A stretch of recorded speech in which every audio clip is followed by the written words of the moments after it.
Hello students and parents, how are you? Hope you are fine. तो स्वागत है आपका डीएस एकेडमी में। तो आज हमारा जो सेशन है क्लास 6 का प्रीवियस ईयर एग्जाम और 2023 का जो है उसको हम डिस्कस कर रहे हैं। सब्जेक्ट रहेगा हमारा इसमें हिंदी लैंग्वेज यानी हिंदी भाषा। तो हिंदी भाषा के जो क्वेश्चंस होते हैं, कितने क्वेश्चन होंगे, किस तरह के क्वेश्चन आते हैं, अटेम्प्ट कैसे करना है, टाइम कैसे बताना है, इन सभी बातें में हम लोग आज चर्चा करेंगे। तो सभी गार्जियन जिनके बच्चे जो क्लास 5th में इस समय पढ़ रहे हैं वो एलिजिबल हैं क्लास 6 के एंट्रेंस एग्जाम को भरने के लिए। और आपको जानकारी होगा कि क्लास 6 का नवोदय का फॉर्म आ चुका है, तो उसकी भी वीडियो सेपरेटली हमारे चैनल पर अवेलेबल है। किस तरह फॉर्म भरने हैं, क्या क्या डिटेल्स है, क्या एलिजिबिलिटी है, वो सारा क्राइटेरिया के लिए वीडियो हमारे एप्लीकेशन पर, हमारे यूट्यूब पर है, वहाँ से आप उसे देख लीजिएगा। तो अब हम डिस्कस करने वाले हैं इस पेपर को और किस तरह के इसमें क्वेश्चन है सबको देखने वाले हैं। चलिए तो शुरू करते हैं हम लोग हिंदी लैंग्वेज। तो इससे पहले आप हमारे एप्लीकेशन के बारे में जान लीजिए। हमारा जो एप्लीकेशन है डीएस एकेडमी है, इसे आप प्ले स्टोर से डाउनलोड कर सकते हैं और वहां से आप लोग एप्लीकेशन में आ सकते हैं, इंस्टॉल कर सकते हैं। और इसमें आपको मिलने वाले सारे नवोदय के पेपर्स और PYQ, previous year, practice set, mock test सब कुछ अवेलेबल है इस एप्लीकेशन के अंदर। तो बस एक क्लिक में आप इंस्टॉल कीजिएगा और पहुंच जाइए अपनी 6th क्लास की एंट्रेंस एग्जाम की प्रिपरेशन को बेहतर बनाने के लिए। तो हम लोग शुरू करेंगे अब प्रीवियस ईयर क्वेश्चंस के बारे में। तो इसमें हम लोग बात कर रहे हैं भाषा परीक्षण और किस भाषा, हिंदी भाषा। तो जो बच्चे हिंदी भाषा में फॉर्म भरते हैं, हिंदी लैंग्वेज को चुनते हैं, उनको हिंदी लैंग्वेज, हिंदी के क्वेश्चन अटेम्प्ट करने होते हैं। और जो लोग इंग्लिश भाषा को चुनते हैं उन्हें इंग्लिश लैंग्वेज के क्वेश्चन अटेम्प्ट करने होते हैं। तो हम लोग हिंदी भाषा की बात करेंगे कि हिंदी की भाषा अगर आप चुनते हैं तो पेपर में किस तरह के क्वेश्चंस आएंगे। और ये जो आप देख रहे हैं ये 2023 का जो 6th क्लास का पेपर हुआ था, ये उसके क्वेश्चन है प्रीवियस ईयर। तो इनसे आपको एक अंदाजा लग जाएगा कि किस तरह से आप इसे कर सकते हैं। और मैं इतना कहना चाहूंगा कि आप थोड़ा सा हिंदी मेहनत करेंगे ना, तो हिंदी एक ऐसी सिंपल लैंग्वेज है जो कि आपके क्वेश्चन आसानी से अटेम्प्ट हो सकते हैं। चलिए, इस खंड में 4 अनुच्छेद हैं, ठीक है, 4 इसमें ग्राफ हैं और एक अनुच्छेद में 5 प्रश्न हैं। तो अगर सोचिए 4 ग्राफ हैं और एक में 5 क्वेश्चन हैं, तो टोटल 20 क्वेश्चन होने वाले हैं आपके। और ये 20 क्वेश्चन बिल्कुल सिक्योर हैं, आप इसे इजिली हैंडल कर सकते हैं। ठीक है। अच्छा, इसके बाद उन्हें पढ़िए और नीचे दिए गए जो प्रश्न होंगे उनके उत्तर दे दें। ठीक है। और 4 ऑप्शन है ABCD, इनमें से किसी एक को चुनना होगा। ठीक है। और जो भी आप चुनेंगे उसको आप क्या करेंगे, काला करेंगे, सर्कल करेंगे, किसमें, उत्तर पत्रिका में। ओके बच्चों, चलिए तो करते हैं शुरू। पहला अनुच्छेद, ठीक है, पहला। तो देखिए क्या लिखा है, इसे पढ़ना बेटा आपको बच्चों बारीकी से पढ़ना है, क्योंकि अगर आप पढ़ेंगे अच्छे से नहीं ना तो आप क्वेश्चन अटेम्प्ट नहीं कर पाएंगे अच्छे से। ठीक। तो देखिए क्या लिखा है, एक ही तरह का काम करते करते हम कभी कभी ऊब जाते हैं। क्या मतलब है इस बात का, जब हम एक ही काम करते हैं, जैसे आप बच्चों पढ़ते हैं ना, तो पढ़ते पढ़ते एक ही काम करते करते आप ऊब जाते होंगे, है ना। एक ही काम कर रहे हैं, आपकी मम्मी घर में किचन में खाना बना रही है, तो कभी कभी उसको ऐसा फील होता होगा खाना बनाते बनाते ऐसे बोरियत सी आती होगी कि यार यही काम करना है। आपके फादर किसी जॉब में है तो रोज सुबह एक टाइम है कि भाई जाना है आपको ड्यूटी पर और डेली लौट के आना है। तो एक जैसा ही इसमें क्या होता है, पैटर्न हो जाता है। ठीक है। तो ये आप जो है ना चीजें एक जैसी चीजें हो जाती है, कभी कभी हम इससे ऊब जाते हैं। और हम भी लोग बेटा पढ़ाते पढ़ाते भी कभी कभी ऊब जाते हैं, एक ही काम करते हैं पढ़ाते पढ़ाते तो कई बार ऊब जाते हैं। लेकिन आप सभी बच्चों से हमें क्या होता है, एनर्जी मिल जाती है आपसे बात करके, तो फिर से हम लोग एनर्जेटिक हो जाते हैं। तो यही कहा है कि एक जैसा काम करते करते बच्चों कभी कभी ऊब जाते हैं। इससे हमारी कार्य क्षमता है ना वो कम हो जाती है। मतलब जो वर्किंग पावर है ना, हमारी कार्य क्षमता वो कम हो जाती है। एक जैसा काम करते हैं तो कई बार एक जैसे काम में बोरियत सी आती है, तो वो हमारी जो कार्य क्षमता है, जो एनर्जी है ना, वो कम हो जाती है। इसलिए हमें मनोरंजन द्वारा स्वयं को तरोताजा रखना चाहिए, करना चाहिए। तो ऐसी स्थिति में हम क्या करते हैं बेटे, जैसे कई बार आपने स्कूल आप होमवर्क कर रहे हैं, पढ़ते पढ़ते उठ गए, थोड़ा सा आपने क्या किया, लाओ हम बाहर खेल लेते हैं, थोड़ा सा घूम लेते हैं, है ना, थोड़ा टीवी चला लेते हैं, कार्टून देखते हैं। तो इससे क्या होता है, एक बार फिर से एनर्जेटिक हो जाते हैं, तरोताजा हो जाते हैं, तो काम करने में हमारा मन लगने लगता है। ठीक है। इससे हम अपना काम उसी क्षमता और उत्साह से पुनः आरंभ कर सकते हैं। तो इससे क्या होता है, एक ब्रेक लिया आपने, थोड़ा मनोरंजन किया, तो फिर से क्या है, आप फिर से मन में पढ़ने में मन लगेगा, आपका अच्छा मन लगेगा। ठीक है। और तनाव या चिंता हमारे स्वास्थ्य के शत्रु हैं। बस बच्चों देखो, अगर आपके दिमाग में कोई तनाव है, कोई टेंशन है या कोई चिंता आप कर रहे हैं, तो इससे क्या होगा, आपकी हेल्थ ही खराब होगी। हेल्थ की क्या है, शत्रु बोला है, मतलब परेशानी है। हंसना अवांछनीय तनाव या चिंता को दूर करने की सबसे अच्छी दवा है। मतलब अगर आप हंसते हैं, तो हंसने से क्या होता है, जो अनवांटेड स्ट्रेस है, जो प्रेशर है, ठीक है, एंजाइटी है, तनाव है, वो दूर करते हैं। और जो चिंता है, टेंशन है, हम उससे दूर कर सकते हैं। कैसे? हंसने से। आपने देखा होगा लोग योग करते हैं, तो योग में सुबह सुबह वो ऐसे ही हंसने लगते हैं। क्यों हंसते हैं ऐसे ही खाली बैठे बैठे? इसीलिए तो हंसते हैं, जिससे कि उनका जो तनाव है, जो चिंता है, वो दूर हो जाए। क्योंकि बच्चों दिन भर ही तनाव में रहना है, जो भी काम करते हैं टेंशन ही लेनी है आपको, है ना।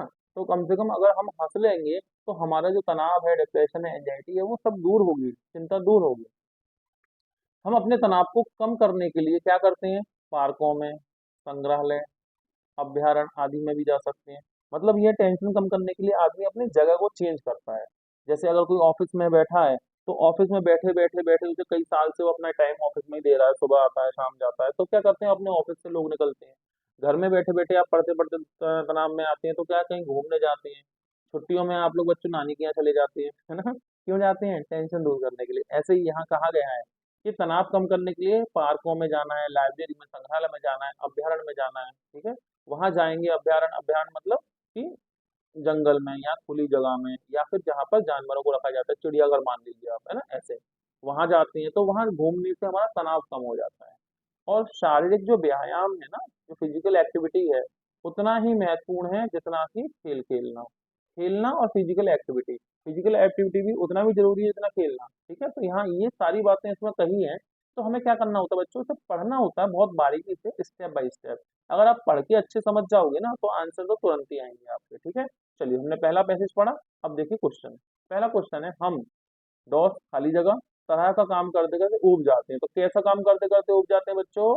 हम एक ही तरह का काम करते करते ऊब जाते हैं, ठीक है। यानी कि समान, एक ही तरह का मतलब क्या? समान काम करते करते। तो आंसर होगा सी। एक ही तरह का काम मतलब समान। समान काम करते करते ऊब जाते हैं। अलग अलग काम करते करते नहीं उबेंगे। भिन्न भिन्न माने क्या? अलग अलग, डिफरेंट।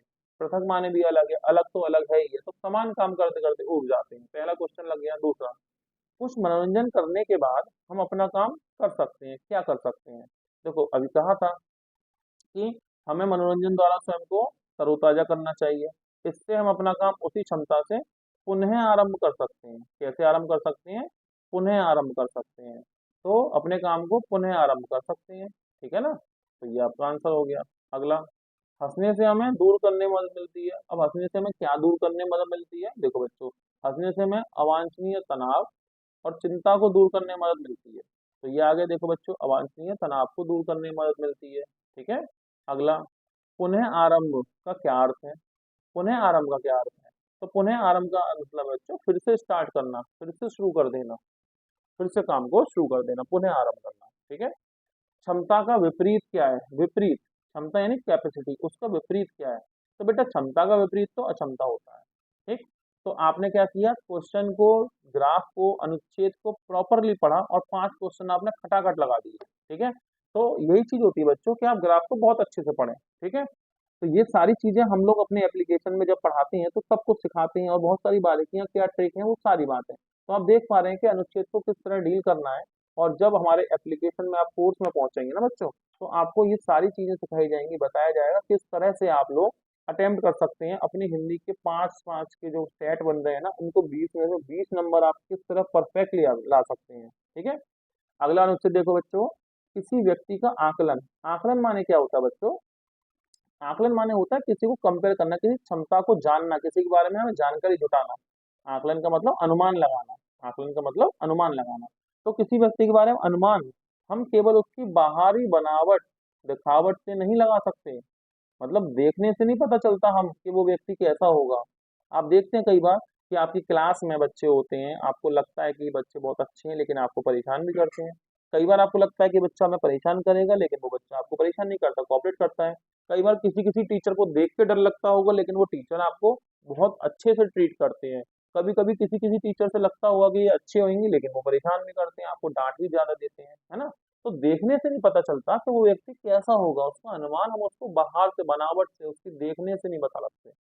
तो बाहरी जो रंग रूप है ना बच्चों, वो धोखा देता है। मतलब ऐसा नहीं कि आप बाहरी रंग रूप से सीधे आंसर लगाएं। बाहरी रंग रूप जो है, वो कई बार हमें धोखा देता है, वो सही जानकारी नहीं देता। धोखा देने का मतलब सही जानकारी नहीं देता। ठीक है। एक बार देख लेने पर किसी व्यक्ति के सद्गुण या विशेषताएं जानना कठिन होता है। अब आपने किसी को एक बार देखा तो उसके अंदर जो क्वालिटीज हैं, सद्गुण हैं, क्या क्या उसकी अच्छी क्वालिटी है या उसकी विशेषताएं हैं, वो सारी बातें एक बार देखने से जानना मुश्किल है। आप बिल्कुल कंफर्म नहीं जान सकते एक बार देख लेने से। ठीक है।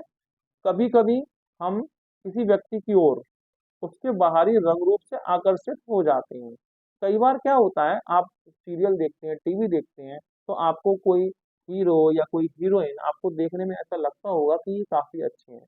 या कभी कभी आप देखते होंगे आसपास में जो लोग रहते हैं, या आपको लगता भी होगा यार इसके पापा अच्छे, इसकी मम्मी अच्छी। कई बार बच्चे नहीं कंपेयर करने लगते हैं, यार मेरे पापा आपको डांटते हैं या मेरी मम्मी डांटती है, तेरे पापा या तेरी मम्मी अच्छी है। तो बेटा वो बाहरी रंग रूप से आपको लगता है, लेकिन बाद में हम अनुभव करते हैं कि हमने उसे गलत समझा। ठीक है। तो जो हम उसके बारे में जान रहे हैं या अपनी सोच बना रहे हैं ना, बाद में आप देखेंगे कि शायद वो सोच नहीं निकली, कुछ और ही निकला। ठीक है ना। तो बाहर से अनेक चीज आकर्षक लगती हैं। तो बाहर से देखने में चीजें हमें अट्रैक्टिव लगती हैं, आकर्षक लगती हैं, जो हमें अपनी ओर अट्रैक्ट करती हैं। ठीक है। परंतु प्राय चीजें वैसी नहीं होती जैसी दिखाई देती हैं।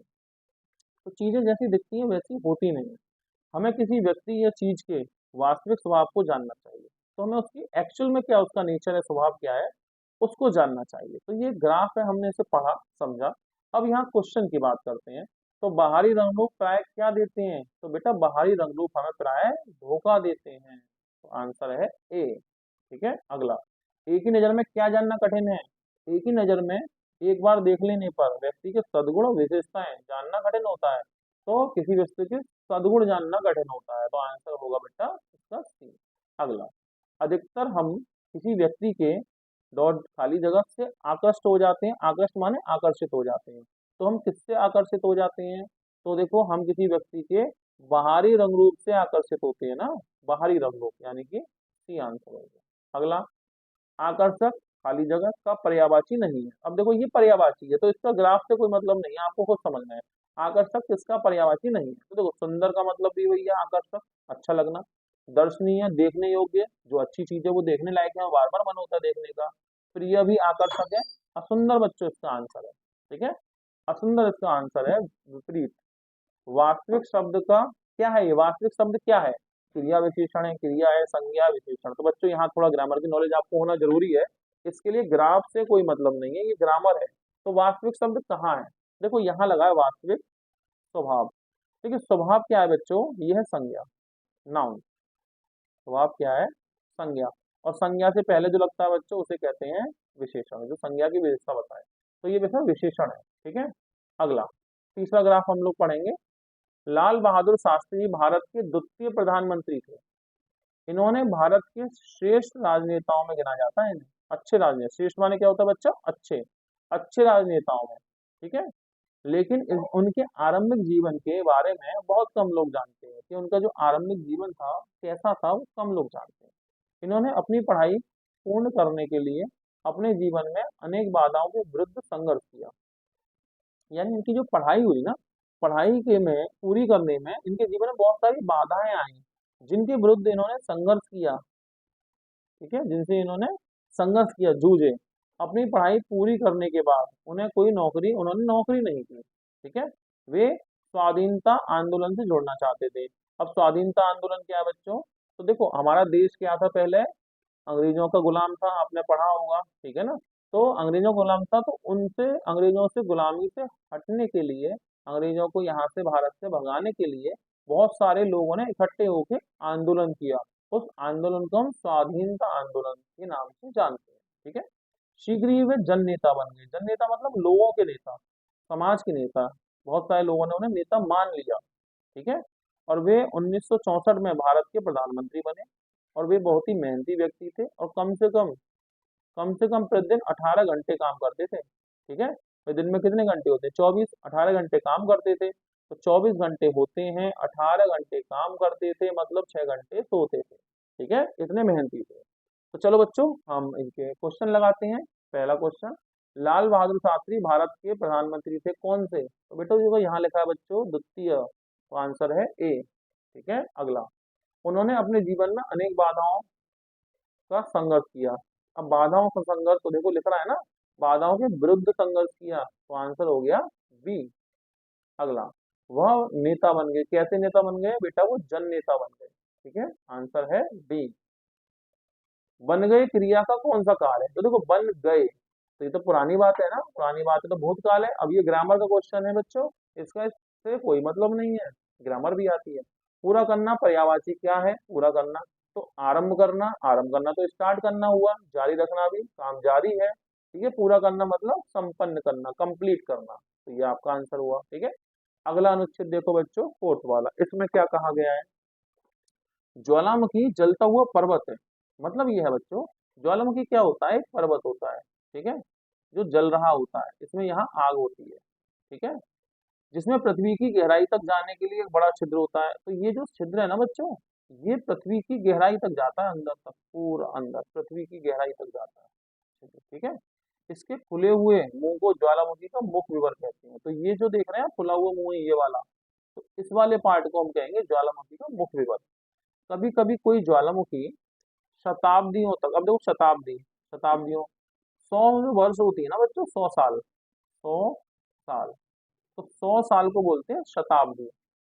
ठीक है, और ये बोल रहा है कभी कभी कोई ज्वालामुखी शताब्दियों तक, मतलब कई सौ साल, कई सौ, 200, 300, 400, कई सौ सालों तक शांत रहकर अचानक सक्रिय हो जाता है। मतलब क्या है?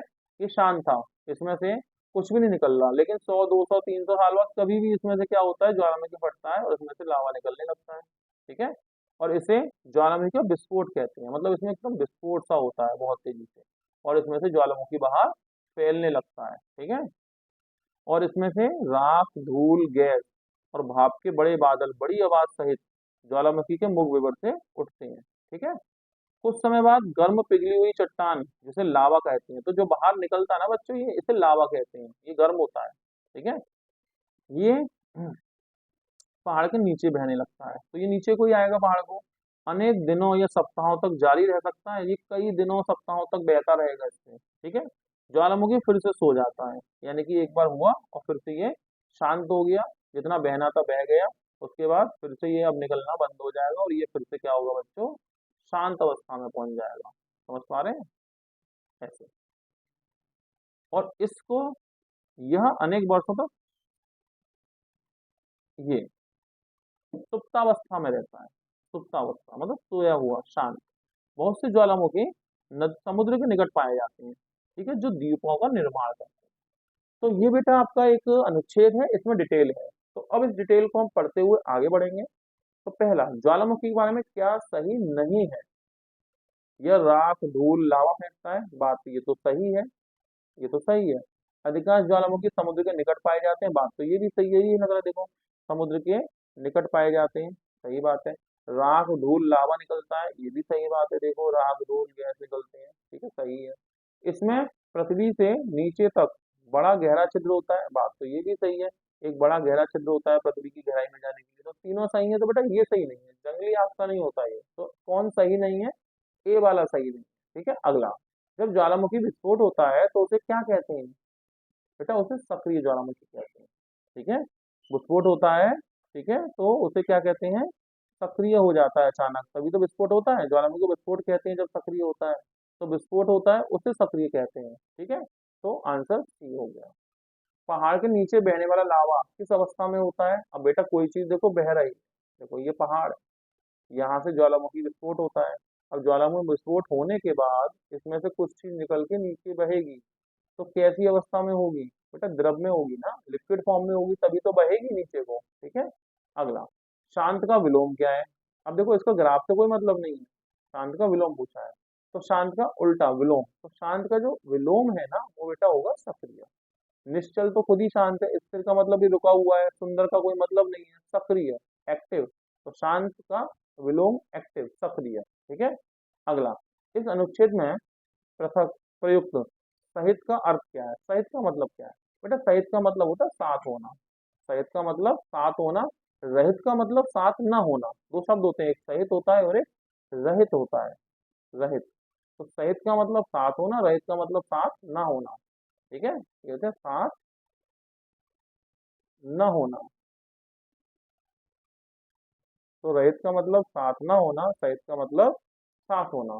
तो देखो बच्चों, इस तरह से आपके ये 4 ग्राफ कंप्लीट हुए और 4 जो अनुच्छेद हैं 5-5 के हिसाब से 20 क्वेश्चन आपके रेडी होते हैं। और ये 20 क्वेश्चन आपके 2023 में आए थे। अब इनको पढ़ के आप अंदाजा लगाओ कि बच्चों कितना आप कर सकते हैं। और अभी तो मैंने आपको कुछ समझाया नहीं है, क्वेश्चन ही लगवाए हैं। आप अगर हमारे साथ जुड़ना चाहते हैं, आप नवोदय विद्यालय में जेएनवी में जाना चाहते हैं, एंट्रेंस एग्जाम फेस करना चाहते हैं, तो आप हमारे जुड़ सकते हैं। साथ में हमारे एप्लीकेशन पे डीएस एकेडमी पे, इसे गूगल प्ले स्टोर से आप डाउनलोड कर सकते हैं, इंस्टॉल कर सकते हैं और आप जुड़ सकते हैं हमारे साथ। तो इसमें आप हमारे साथ जुड़िए। बाकी बहुत सारी इन्फॉर्मेशन आपको इस एप्लीकेशन में मिलेंगी। हमारे यूट्यूब चैनल को आप सब्सक्राइब कीजिएगा, बेल आइकन प्रेस कीजिएगा, तो आपको इन्फॉर्मेशन लगातार मिलेंगी। और किसी भी पोजीशन में, किसी भी स्थिति में आप हमसे कांटेक्ट कर सकते हैं। डिस्क्रिप्शन में आपको वीडियो का लिंक, इसमें हमारे एप्लीकेशन का लिंक मौजूद है और कॉन्टैक्ट नंबर